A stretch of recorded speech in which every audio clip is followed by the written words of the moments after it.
and welcome to the Morningstar series, Ask the Expert.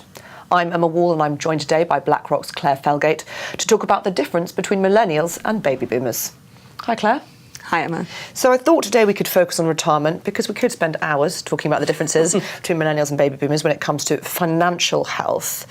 One of the biggest differences between these two generations is the type of workplace pension they are likely to be provided with. How does that work? So, if you have a baby boomer and you're thinking about those two generations actually often are doing things simultaneously but at other ends of the spectrum, the baby boomers typically have retired on what a lot of people would consider very comfortable retirement. So they will have defined benefit pensions that are provided by their companies and typically also quite a good state pension. Whereas your millennials are very unlikely to have any DB provision, so there's no guarantee from the company around their pension. And, we could see the state pension becoming less and less. We've certainly seen the pension age rising recently. So I think there's big differences in the type of guarantee that you get around your pension, but also confidence. I don't think that, so in the research that we've done, millennials don't seem very confident on how they should be saving for the retirement. I suppose it's very difficult to get foresight when it comes to DC because, as you say, DB, you can work out at all stages of the journey. I mean, baby boomers are around 60-something now, but even at 40-something, they had a pretty good idea of what they would be provided for or with in retirement. Whereas with DC, it's dependent on what you put in, but it's also dependent so much on investment performance, which for a lot of people is difficult to comprehend, but it's also less secure.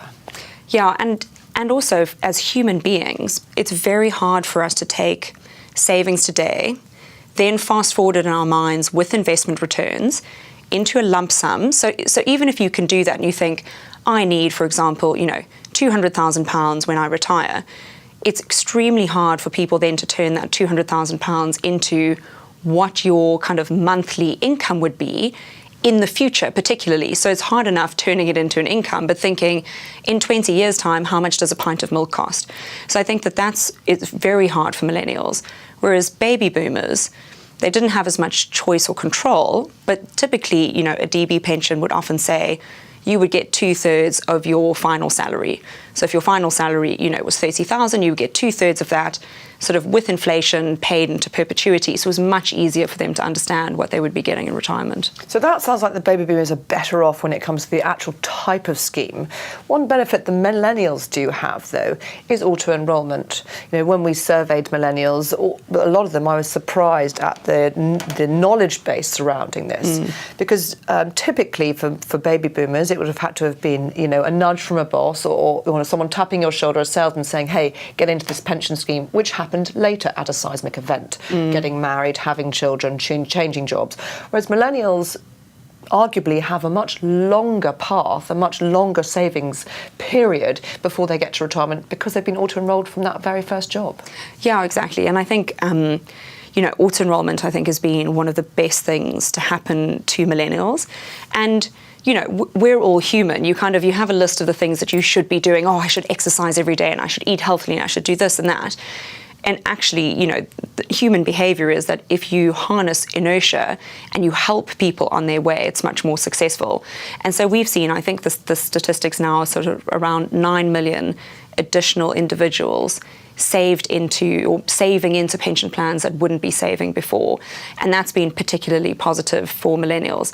I mean, I find it quite frightening before auto-enrollment how many of even my friends, I'm a little bit too old to be a millennial, were working for relatively small companies and had no pension savings.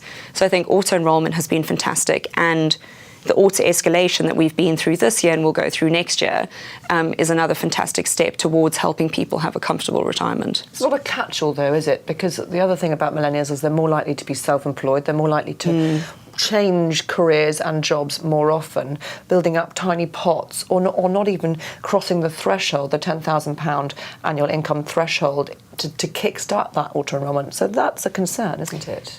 Yeah, that's definitely a concern. If you think about a millennial may have a couple of different jobs, and if each job is below the 10,000, then they're not being, being auto-enrolled into those pension schemes. And I think that's very tricky. And there's also the fragmentation of your pot, right? So typically baby boomers would have maybe 1 or 2 jobs for life. I certainly know my father, if there hadn't, been an issue with his company, he would have worked for one company literally his entire career. Whereas I've already had, 4 different roles, and I'm not a millennial, but millennials typically will have, many more jobs.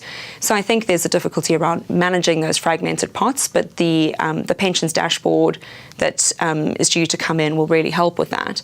But I think we do have to get the message out is twofold. The message out to people that are self-employed or have multiple jobs is really get yourself into a pension, get saving, even if it's a little bit. And then those people that are saving, I think that, the 8% that we're going to reach next year, quite frankly, just not enough. You need to get to about 15% at least, as a rule of thumb, saving for retirement. So I think kind of the 2 messages we'd like people to take is start saving towards your retirement. And if you are already saving, then think about 15% as your long-term goal. Claire, thank you very much. Absolute pleasure. Thank you, Emma. This is Emma Wall from Morningstar. Thank you for watching.